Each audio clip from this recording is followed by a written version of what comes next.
காங்கிரஸில் கட்சியை இணைக்க தயாராகிறார்களா சரத்பவாரும் மம்தா பானர்ஜியும்? சாத்தியப்படுமா அகண்ட காங்கிரஸ்? என்ன நடக்கிறது? 2026 சட்டமன்ற தேர்தல் முடிவுகள் தமிழ்நாட்டில் மிகப்பெரிய அடியை திமுகவுக்கு கொடுத்தது போல மேற்கு வங்கத்தில் திரிணாமுல் காங்கிரஸ் கட்சிக்கு கொடுத்திருக்கிறது. ஆனால் இந்த அடி வெறும் ஆட்சி மாற்றம் மட்டுமில்லை, கட்சியே பிளவுபடும் நிலை, கட்சியே கரைந்து போகும் நிலை. திரிணாமுல் காங்கிரசின் 15 வருட சாம்ராஜ்யம் வெறும் 30 நாட்களில் ஆட்டம் கண்டிருப்பதால் அதிர்ந்து போயிருக்கிறார் மம்தா. மம்தாவின் விசுவாசிகள் ஒருபுறம் பாஜகவுக்கு படையெடுக்க அதிருப்தி எம்எல்ஏக்கள், எம்பிக்கள் ராஜினாமா என திரிணாமுல் காங்கிரஸ் கட்சியில் புயல் வீசிக் கொண்டிருக்கிறது. 2026 சட்டமன்ற தேர்தலில் மம்தா தலைமையிலான திரிணாமுல் காங்கிரஸ் கட்சி 80 இடங்களை மட்டுமே கைப்பற்ற பாஜக 207 இடங்களை கைப்பற்றி ஆட்சியை பிடித்தது. மேற்கு வங்க முதலமைச்சராக சுவேந்து அதிகாரியை தேர்வு செய்தது பாஜக. சுவேந்து அதிகாரி ஒரு காலத்தில் மம்தாவின் வலதுகரமாக இருந்தவர் என்பது தனி கதை. இந்த நிலையில் வெற்றி பெற்ற 80 எம்எல்ஏக்களில் 60 பேர் மம்தாவுக்கு எதிராக போர்க்கொடி தூக்கி அதிருப்தி எம்எல்ஏக்களாக செயல்பட்டு வருகின்றனர். அந்த வகையில் அதிருப்தி எம்எல்ஏக்கள் அணி தலைவரான ரிதப்ரதா பானர்ஜியை எதிர்க்கட்சி தலைவராக ஏற்றுக்கொண்டிருக்கிறார் பேரவையில் சபாநாயகர். மம்தா இந்த அதிர்ச்சியிலிருந்து மீள்வதற்குள் திரிணாமுல் காங்கிரஸில் இருக்கக்கூடிய 28 எம்பிக்களில் 20 எம்பிக்கள் பாஜகவுக்கு ஆதரவாகவும் மம்தாவுக்கு எதிராகவும் திரும்பி இருக்கின்றனர். மம்தாவுக்கு இந்த நெருக்கடி இதோடு முடியவில்லை. திரிணாமுல் காங்கிரஸ் கட்சியின் 13 மாநிலங்களவை எம்பிக்களில் 3 பேர் தங்களுடைய மாநிலங்களவை உறுப்பினர் பதவியை ராஜினாமா செய்து மம்தாவிற்கு பேரதிர்ச்சி கொடுத்துள்ளனர். இப்படி அடிமேல் அடி வாங்கி வரும் திரிணாமுல் காங்கிரஸ் கட்சியை எப்படி மீட்கப் போகிறார் மம்தா என்ற கேள்விகளால் கவலை அடைந்துள்ளனர் திரிணாமுல் காங்கிரஸ் கட்சி தொண்டர்கள். இந்த நிலையில்தான் காங்கிரஸ் மூத்த தலைவர் சோனியா காந்தியை சந்தித்து பேசியிருக்கிறார் மம்தா பானர்ஜி. அதே போல மம்தா பானர்ஜியின் உறவினரும் கட்சியின் பொதுச் செயலாளருமான அபிஷேக் பானர்ஜி ராகுல் காந்தியை சந்தித்து பேசியிருக்கிறார். இந்த சந்திப்பு அரசியல் வட்டாரத்தில் பரபரப்பை ஏற்படுத்தி இருக்கிறது. காங்கிரஸை நோக்கி நகர்கிறதா திரிணாமுல் என்ற கேள்விகள் எழுப்பப்படுகின்றன. முக்கிய காரணம், இந்தியா கூட்டணியில் திரிணாமுல் காங்கிரஸ் கட்சி இருந்தாலும் மேற்கு வங்கத்தை பொறுத்தவரையில் காங்கிரசும் திரிணாமுல் கட்சியும் மோதல் போக்கிலேயே இருந்தன. 2 கட்சிகளும் மாறி மாறி விமர்சனங்களை முன்வைத்துக் கொண்டன. மம்தா பானர்ஜி வங்காளத்தில் பாஜக நுழைவதற்கு வழி ஏற்படுத்தி கொடுக்கிறார். பாஜக மற்றும் RSS சித்தாந்தத்தை காங்கிரஸால் மட்டுமே எதிர்க்க முடியும் என்றார் ராகுல். அதே போல மம்தா வாய்ப்பு வரும்போதெல்லாம் ராகுலை அரசியலில் ஒரு குழந்தை என்று விமர்சனம் செய்து வந்திருக்கிறார். இந்தியா கூட்டணி அமைந்த போது மம்தா சோனியாவுடன் இணங்கி போவார், ஆனால் ராகுல் காந்தியுடன் இணங்கி போவாரா என்ற கேள்விகளை அரசியல் விமர்சகர்கள் முன்வைத்தனர்.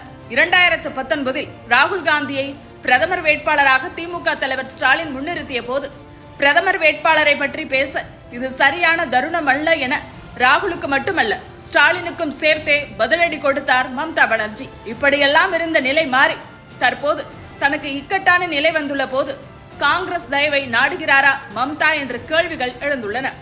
1998ஆம் ஆண்டு காங்கிரஸில் இருந்து பிரிந்து திரிணாமுல் காங்கிரஸை தொடங்கிய மம்தா மீண்டும் தாய் கட்சியில் கட்சியை இணைக்கும் பணியில் இறங்கி இருக்கிறாரா என்ற கேள்விகள் தான் மேற்கு வங்க அரசியல் களத்தில் இப்போது ஹாட் டாபிக். அடுத்து தேசியவாத காங்கிரஸ்.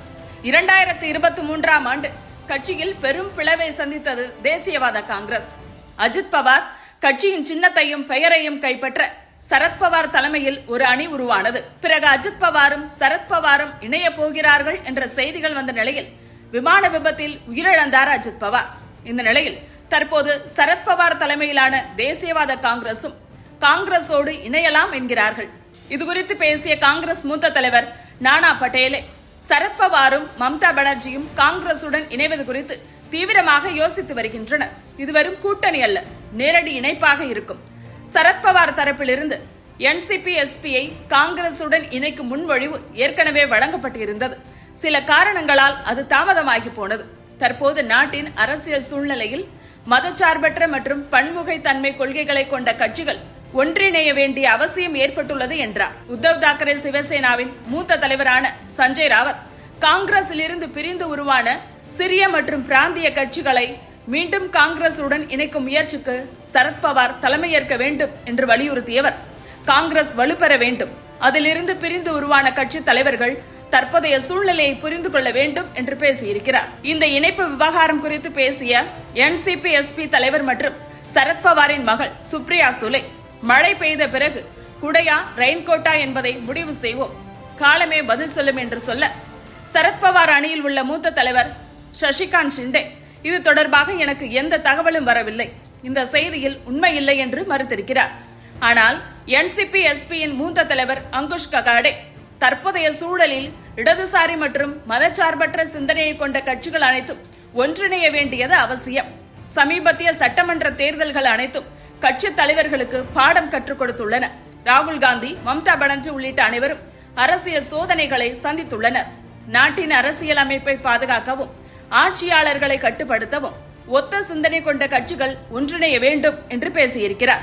அடுத்து ராஜஸ்தானின் முன்னாள் முதலமைச்சரான அசோக் கெலாட்டும் சிறிய கட்சிகள் காங்கிரசுடன் இணைந்து ராகுல் காந்தியை தங்கள் தலைவராக ஏற்றுக்கொள்ள வேண்டும் என்று அழைப்பு விடுத்துள்ளார். சஞ்சய் ராவத் கூறியதில் நியாயம் இருக்கிறது. அதற்கான நேரம் வந்துவிட்டது. காங்கிரஸில் இருந்து பிரிந்து பிராந்திய கட்சிகளாக மாறிய அனைத்து கட்சிகளும் மீண்டும் காங்கிரசுடன் இணைய வேண்டும். மேலும் அவர்கள் இந்தியா கூட்டணியின் தலைவர் ராகுல் காந்தி தான் என்ற செய்தி நாடு முழுவதும் பரவ வேண்டும். அவர்கள் ராகுல் காந்தியை தலைவராக முழு மனதுடன் ஏற்றுக்கொள்ள வேண்டும் என்று கூறியவர், இந்தியா கூட்டணியின் தலைவர் ராகுல் காந்தி தான் என்ற செய்தி நாடு முழுவதும் பரவ வேண்டும். இந்த செய்தி தெளிவாக இருக்க வேண்டும். அப்போதுதான் மக்கள் உங்களை வெற்றி பெற செய்வார்கள். ஒருபுறம் நரேந்திர மோடியும் மறுபுறம் ராகுல் காந்தி இருப்பதையும் அவர்கள் காண்கிறார்கள். அனைத்து அரசியல் கட்சிகளும் ஒன்றிணைந்து ராகுல் காந்தியை தங்கள் தலைவராக ஏற்றுக்கொண்டன என்ற தெளிவான செய்தி இருந்தால் நாட்டில் வாக்குப்பதிவு முறை மாறுவதை நீங்கள் கண்கூடாக பார்ப்பீர்கள் என்று பேசியிருக்கிறார். இப்படி சரத்பவாரின் தேசியவாத காங்கிரசும் திரிணாமுல் காங்கிரசும் காங்கிரஸ் கட்சியுடன் ஒன்றிணைய வேண்டும் என்று அகண்ட காங்கிரசிற்கு சில தலைவர்கள் வலியுறுத்தி வரக்கூடிய நிலையில் இந்த இணைப்பு முயற்சியை காங்கிரஸ் முன்னெடுப்பதை விட காங்கிரசின் ஆதரவும் ஒத்துழைப்பும் தேவைப்படும். சரத்பவாரின் தேசியவாத காங்கிரசும் திரிணாமுல் காங்கிரஸ் தரப்பில் இருந்தும் அதற்கான முன்மொழிவு வர வேண்டும் என்று எதிர்பார்க்கிறது காங்கிரஸ் மேலிடம்.